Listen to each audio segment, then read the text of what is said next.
Hello friends, welcome to my channel. இன்றைக்கி நம்ம சேனலில் ரொம்ப ஹெல்த்தியான டேஸ்டான ஒரு பிரேக்ஃபாஸ்ட் அண்ட் டின்னர் ரெசிபி தான் பார்க்க போகிறோம். இது உடம்புக்கு ரொம்ப நல்லது. கண்டிப்பாக செஞ்சு பாருங்கள். இப்போ வாங்க எப்படி செய்யலான்னு பார்க்கலாம்.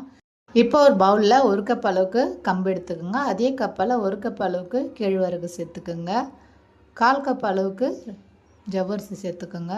மாவு ஜவ்வரிசி சேர்த்துக்குங்க. இப்போ தண்ணி விட்டு ஒரு 2-3 டைம் போல் நல்லா கழுவி எடுத்துக்கோங்க. கேழ்வரகுலாம் நல்லா அழுக்கு ரொம்ப அதிகமாக இருக்கும். அதனால் நல்லா கழுவிட்டு நல்லா அப்புறம் தண்ணி விட்டு ஒரு 2 மணி நேரம் போல் நல்லா ஊற வச்சு எடுத்துக்கலாம்.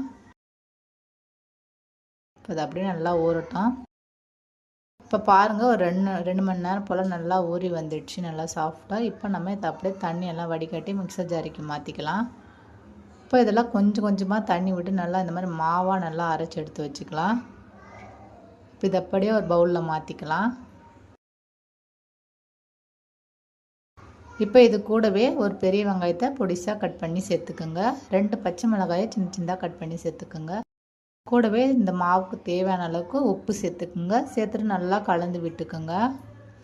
உங்கள்கிட்ட முருங்கைக்கீரை கிடைச்சதுன்னா முருங்கைக்கீரை கூட சேர்த்துக்குங்க. ரொம்ப உடம்புக்கு நல்லது. ரொம்பவும் டேஸ்ட் சூப்பராக இருக்கும். பிரேக்ஃபாஸ்ட்டில் கூட நீங்கள் குழந்தைங்களுக்கு செஞ்சு கொடுங்க. குழந்தைங்களுக்குலாம் ரொம்ப உடம்புக்கு நல்லது. இப்போ நல்லா சேர்ந்து கலந்து வச்சிடலாம். இப்போ அப்படியே இருக்கட்டும். அது இப்போ ஸ்டவ்வில் பேன் வச்சுக்கலாம். கொஞ்சமாக எண்ணெய் சேர்த்துக்குங்க. அந்த மாதிரி நல்லா தடவி விட்டுக்குங்க. இப்போ நம்ம ரெடி பண்ணி வச்சுருக்க மாவுலேருந்து ஒரு 2 கரண்டி அளவுக்கு சேர்த்துக்கலாம். சேர்த்துட்டு கொஞ்சம் நல்லா திக்காகவே சேர்த்துக்குங்க. நல்லா அடை மாதிரி நல்லா சூப்பராக இருக்கும். இப்போ மேலே கொஞ்சமாக எண்ணெய் விட்டுக்கலாம். நல்லா மீடியமான தீயில் வச்சு நம்ம வேக வச்சு எடுத்துக்கலாம். அப்போ தான் நல்லா சூப்பராக இருக்கும். இப்போ அப்படியே திருப்பி போட்டுக்கலாம். 2 சைடும் திருப்பி போட்டு நல்லா வேக வச்சு எடுத்துக்கலாம்.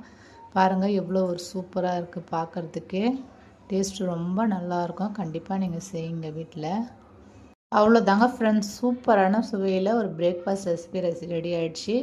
ராகி மாவில் செய்கிறதுனா டேஸ்ட் ரொம்ப நல்லாயிருக்கும். உடம்புக்கும் ரொம்ப ரொம்ப நல்லது. குழந்தைங்களுக்கெல்லாம் செஞ்சு கொடுங்க. ரொம்ப உடம்புக்கு நல்லது. கண்டிப்பாக இந்த வீடியோ உங்களுக்கு பிடிக்கும்னு நினைக்கிறேன். வீடியோ உங்களுக்கு பிடிச்சிருந்ததுன்னா வீடியோவை ஷேர் பண்ணுங்கள், கமெண்ட் பண்ணுங்கள், சப்ஸ்கிரைப் பண்ணிவிடுங்க. மறக்காமல் பக்கத்தில் இருக்கிற பெல் பட்டனையும் ப்ரெஸ் பண்ணி விட்டுங்க ஃப்ரெண்ட்ஸ். தேங்க்ஸ் ஃபார் வாட்சிங்.